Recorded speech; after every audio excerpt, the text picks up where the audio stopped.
पत्रकारावर जीवघेणा हल्ला. 3 आरोपी छत्रपती संभाजीनगरातून ताब्यात. स्थानिक गुन्हे शाखेची धडक कारवाई. अहिल्यानगरमध्ये पत्रकार सुशील थोरात यांच्यावर झालेल्या जीवघेणा हल्ल्याप्रकरणी स्थानिक गुन्हे शाखेने मोठी कारवाई केली आहे. 20 ऑगस्ट रोजी वाहनाला धडक दिल्याच्या कारणातून आणि विरोधी बातम्यांचा राग मनात धरून थोरात आणि त्यांच्या मुलाला लाथाबुक्क्यांनी मारहाण करण्यात आली. यावेळी थोरात यांना खाली पाडून दगडानं डोक्यात आणि पाठीवर मारहाण करत गळा दाबून जीवे मारण्याचा प्रयत्न केल्याचा आरोप आहे. या प्रकरणात तोफखाना पोलीस ठाण्यात गुन्हा दाखल झाल्यानंतर स्थानिक गुन्हे शाखेने सीसीटीव्ही, तांत्रिक विश्लेषण आणि गोपनीय माहितीच्या आधारे तपास सुरू केला. राजगुरुनगरनंतर आरोपींचा शोध घेत पथकाने छत्रपती संभाजीनगरमधील वाळुंज MIDC परिसरातून हेमंत उर्फ सोनू कोहक, महेश उर्फ पप्पू मते आणि प्रशांत निकरड या तिघांना ताब्यात घेतलंय. ताब्यातील आरोपींनी मारहाण केल्याची माहिती दिल्याचं पोलिसांनी सांगितलं असून पुढील तपास तोफखाना पोलीस करत आहेत.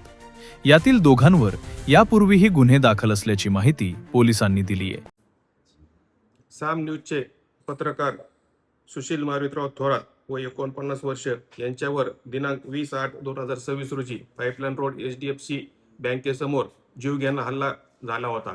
सदरचा गुन्हा गंभीर स्वरूपाचा असल्याने माननीय पोलीस अधीक्षक श्री मोमक्का सुदर्शन साहेब यांनी या गुन्ह्याचा स्थानिक गुन्हे शाखेने समांतर तपास करावा व या गुन्ह्यातील आरोपितांना तात्काळ अटक करण्याबाबत आदेशित केले होते. त्या अनुषंगाने स्थानिक गुन्हे शाखेचे PSI जाधव व PSI दरवडे यांच्या नेतृत्वाखाली 2 वेगवेगळे पथक तयार करून 2 वेगवेगळ्या दिशेला रवाना करण्यात आले होते. सदर गुन्ह्यातील CCTV फुटेज तसेच तांत्रिक माहिती, गोपनीय माहिती व इतर आवश्यक गोष्टींचा उपयोग करून तपासात जे काही गोष्टी आवश्यक आहेत त्यांचा उपयोग करून सदर आरोपींचा शोध घेत होतं. सदरच्या आरोपींचा पथकाने राजगुरुनगर, पुणे, पिंपरी चिंचवड, दौंड, सुपा, संभाजीनगर या परिसरात शोध घेतला. आज पहाटे या गुन्ह्यातील आरोपी हे संभाजीनगर